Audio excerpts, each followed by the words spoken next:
wonder if you've heard Tearfun's coronavirus message. I think it's rather good.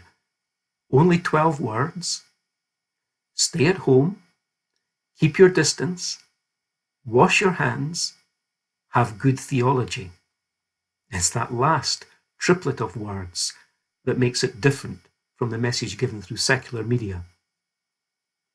Theology, of course, is the study and understanding, in measure at least, of the nature of God. And in times like these that we're living through with the coronavirus pandemic, when life for so many people is turned upside down, it's at times like these that we need to have a good Bible-based theology. In suffering, often the question is asked, where is God when life hurts? But I think at the present time, it's often Christians that are asking questions. Many Christians are asking 3 questions, I think. Perhaps you've asked them also. And they are, why is this happening? Is this virus a judgment from God? Is this a sign of the end times? Which leads us to realize that we do need to have a good theology about God and about suffering. Well, we've talked about that theology having to be Bible-based, of course. So let's turn to God's Word. And I'd like to share with you from the text, which is 2 Corinthians chapter 1, at least the first 11 verses. I learned some time ago that the Apostle Paul here shares 3 reasons why God in his sovereignty may allow suffering to come into our lives.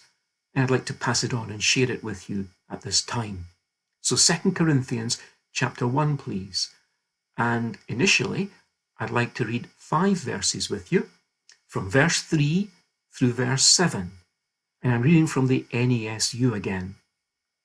And when I read it, I want you to listen out for the words, so that. We're going to find them 3 times in the first 11 verses of 2 Corinthians chapter 1. And each time they introduce for us one of the reasons that Paul shares why God allows suffering to come into our lives. So let's read from verse 3, shall we? Blessed be the God and Father of our Lord Jesus, the Father of mercies and the God of all comfort, who comforts us in all our affliction, so that we will be able to comfort those who are in any affliction, with the comfort with which we ourselves are comforted by God. For just as the sufferings of Christ are ours in abundance, so also our comfort is abundant through Christ. But if we are afflicted, it is for your comfort and salvation. Or if we are comforted, it is for your comfort, which is effective in the patient enduring of the same sufferings which we also suffer. And our hope for you is firmly grounded, knowing that as you are sharers of our sufferings, so also you are sharers of our comfort. Yes, it was in verse 4 there that we read the words, so that. Paul says, so that we will be able to comfort those who are in any affliction with the comfort with which we ourselves are comforted by God. But before we comment on that, perhaps we first should notice that the word comfort appears many times here in our reading in this text. In fact, in those 5 verses that we read, verse 3 through 7, the word comfort appears no less than 10 times. The basic idea in the word, as you know, is to draw alongside, to draw near for our help. And it brings to mind immediately the picture of a young child who's fallen and, say, grazed her knee, and she cries out and mother rushes to her side and draws alongside for her help and for her comfort. I think the best prayer that we can offer for anyone in time of difficulty, such as illness, is to pray that they will become aware become very conscious of God's presence, of God's nearness to them at that particular time. So here's the first reason then why God may allow suffering to come into our lives, so that we may comfort others who are in any affliction with the comfort which we ourselves were comforted by God when we were afflicted. The reason is so that we can empathize with others and pass on as a ministry the lessons learned. It's about sanctifying the distress that we've been through and allowing it to minister to others. I remember the story about Douglas Maurer of Missouri. When he was a teenager, Douglas became rather unwell. He had a very high temperature, which persisted, and he had flu-like symptoms. And eventually his mother took him to the doctor. And the doctor, or later the specialist, diagnosed leukemia. And they said to Douglas that he was going to have to go through radical chemotherapy, that he would go bald, and that his body would bloat. Now, for a teenager, as well as for anyone, of course, but maybe particularly for a teenager at that stage of life, he was tremendously depressed by the thought of going bald and his body bloating. And so, in his depression, his aunt decided she would send him some flowers. She went to a florist and she explained to the young assistant why she was sending those flowers to her nephew. Well, in due course they arrived and adorned Douglas's bedside cabinet in the hospital. When they arrived, he looked at the card and saw they were from his aunt. But then he noticed there was a second card, and he picked that up too from among the flowers. And it read, "Dear Douglas, I hope you don't mind me writing to you like this, but I'm the assistant in the florist shop where your aunt placed this order. And I just wanted you to know that when I was 7 years old, I too had leukemia, and now I'm 22 years old. Sincerely, Laura Bradley." You know, Douglas was in that hospital bed and he was surrounded by millions of dollars worth of the best medical equipment. And he was surrounded by doctors and specialists who had his best interests at heart. But you know the thing that brought him the most cheer and comfort and help and will to get better? It was that message from Laura, because she had been where he was now, and she had survived and could pass on a message of hope. Well, other examples in a similar vein would be Johnny Tada Erickson, who when she was a young woman had that life-changing injury, but she later used it to form a ministry to reach out to others with Christian hope, others who had a similar condition, being paraplegics, perhaps through traumatic injuries received as she had. Also, Janet Pascal, whom Brian Fullerton has recently referenced in Prayer Mail, a cancer sufferer who now uses her singing to share Christian hope and faith for others who may be suffering difficulties in life. So the first reason that Paul shares in this Bible text of 2 Corinthians 1, following on from the introduction of the first "so that," the first reason that God may allow suffering in our lives is so that we may comfort others in any affliction that they're in with the comfort that we ourselves had received from God when we were afflicted. Let's move on then to look for a second reason why God may allow suffering to come into our lives. Listen out for another "so that" as we read now together from 2 Corinthians 1 again, but verse 8 through 10.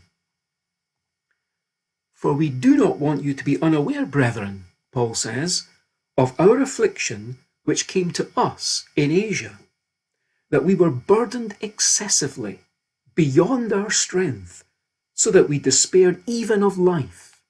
Indeed, we had the sentence of death within ourselves, so that we would not trust in ourselves, but in God who raises the dead, who delivered us from so great a peril of death, and will deliver us, he on whom we have set our hope, and he will yet deliver us.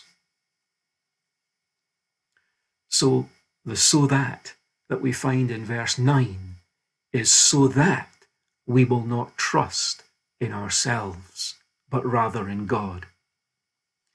Paul had been through some very deep experience here. We know that he spent about 3 years at Ephesus during his third missionary journey. Maybe they were among the toughest times of his ministry, a defining moment in his ministry. Certainly they were extremely stressful for him. At that time, as we know from the Bible letters, Paul was grappling with serious pastoral problems in the Church of God at Corinth, across the Aegean Sea from where he was at Ephesus. And at the same time that this was going on, he was in mortal danger from adversaries at Ephesus itself. In fact, he writes in 1 Corinthians 15 and verse 32, isn't it? He spoke about fighting wild beasts at Ephesus. Now, he's not thinking about any kind of amphitheatre, of course. This is not literal. A Roman citizen would never be in the amphitheatre. But it's figurative, fighting with wild beasts, in mortal danger, while at Ephesus. But by the time he's writing 2 Corinthians chapter 1, the text which we have before us, brighter news has come to him. And there's a palpable sense of relief in Paul's writing here.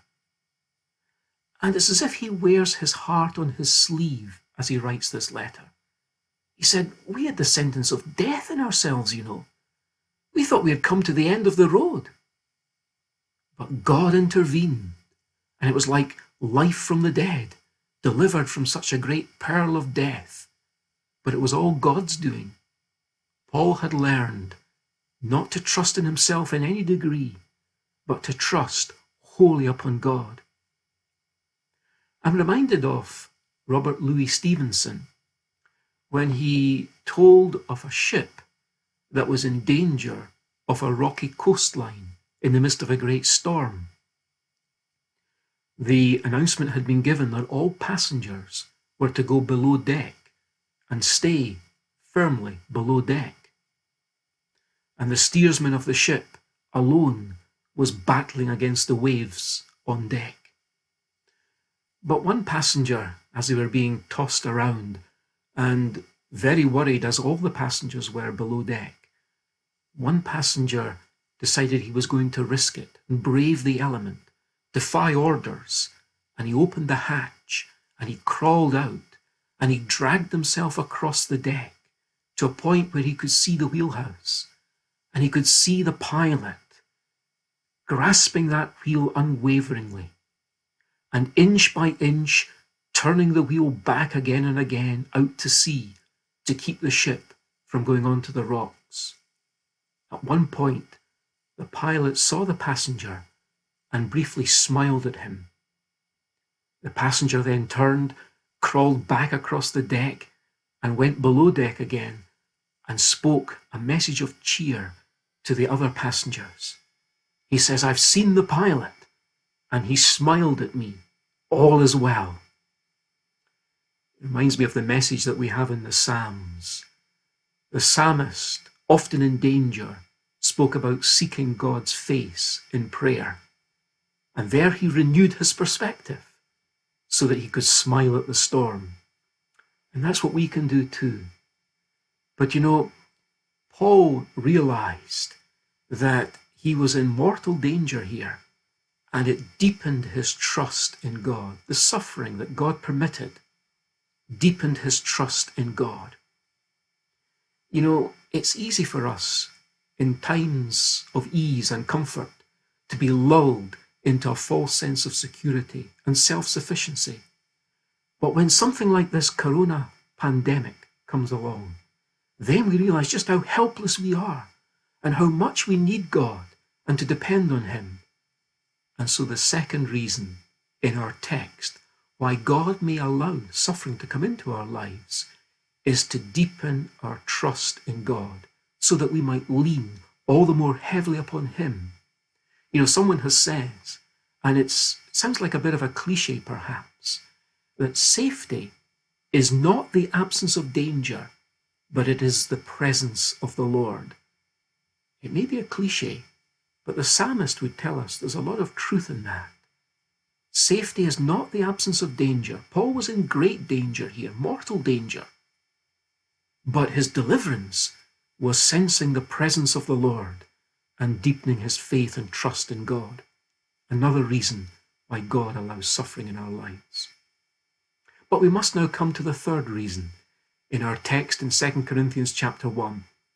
And this takes us then to verse 11. And let's read that verse now. Listening out, of course, again for the words "so that," which introduce us to another reason, the third reason why God may allow suffering to come into our lives. Here's verse 11. You also, joining in helping us through your prayers, so that thanks may be given by many persons on our behalf for the favour bestowed on us through the prayers of many.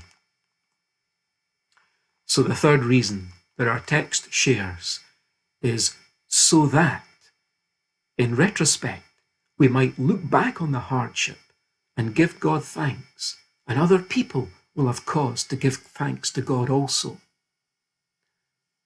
I'm reminded of the story of a Norwegian carpenter who belonged to a church in Chicago, and this church was donating clothes for an orphanage in China. And because he was a carpenter, this chap was given the task one Saturday morning of boxing it all up in crates and getting it ready for shipping out on ship to China. That morning, he had just bought a new pair of reading glasses, and he had tucked them in his pocket. But on the way home, when all his duties were completed, he felt for those glasses, and they were no longer in his pocket. And it dawned on him what must have happened because they had been in his top pocket. And while he had been bending over one of those crates, sealing in the clothing, those glasses had slipped out of his pocket and had gone into one of the crates. And so by now they were all sealed up and heading out for China. Now, it was the time of the Great Depression, and this man had 6 children. So he could ill afford to buy another set of new glasses. So he felt a very keen sense of frustration, which he took to God in prayer. Lord, why have you allowed this to happen when I was doing a good deed for other people? He didn't understand it.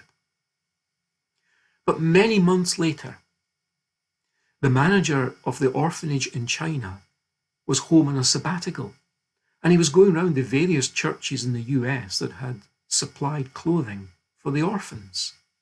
And he came to this particular church in Chicago, and he said, I want to thank you for all the clothing you sent, and also for the glasses that you sent. He said, because when the communists swept through the orphanage, they even trampled on my glasses. And he said, I was no longer able to keep the books. I couldn't see very well, and I had frequent headaches. And I prayed about it. And when your crates of clothes came, when I opened one of them, there also on top was a pair of glasses. He said, I picked them up and I put them on, and they were a perfect fit for me. The right prescription. Problem's over. So I want to thank you for supplying also the glasses. And there on that back row that morning, there was an old Norwegian carpenter with tears streaming down his face because he realized that the master carpenter had overruled and had it all in his plan, so that at this point in time, looking back, this chap, the Norwegian carpenter, could give thanks to God that his hardship had not been in vain and God had done something very wonderful through it. And so Paul shares that thought with us here, The third, so that. The third reason introduced to us why God may allow suffering to come into our lives in all his sovereignty. It's so that later we can look back and glimpse something of his purpose if he permits it. But we and others can give thanks for what we've gone through. Paul could do that, and he shares that with us here in 2 Corinthians chapter 1. So we want to thank Paul for sharing with us in this text 3 reasons, the 3 so that's, why suffering may come into our lives. So that we may pass on the lessons learned and empathize with others who are now going through what we've gone through, and we can minister to them. Secondly, so that we learn not to trust in ourselves, but to wholly trust and lean upon God in times of difficulty, and indeed at all times.